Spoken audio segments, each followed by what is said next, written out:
ভাগ্যবতী নারী কাকে বলে জানেন? যে নারী তার জীবন একজন সঠিক পুরুষ পেয়েছে, যে পুরুষ তাকে সম্মান করে, ভালোবেসে আগলে রাখে, যে পুরুষ শুধু তার ভালো সময় না খারাপ সময় তার পাশে থাকে, নিজের সর্বোচ্চ দিয়ে তাকে আগলে রাখে।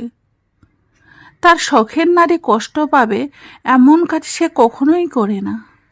সঠিক পুরুষের নজর শুধুমাত্র তার শখের নারীর দিকেই থাকে।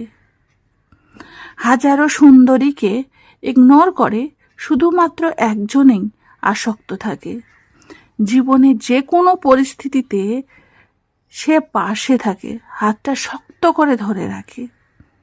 সঠিক পুরুষের ভালোবাসা আসলে অনেক সুন্দর হয়, আর সেই ভালোবাসা যে নারী পেয়েছে সে নারী নিঃসন্দেহে ভাগ্যবতী।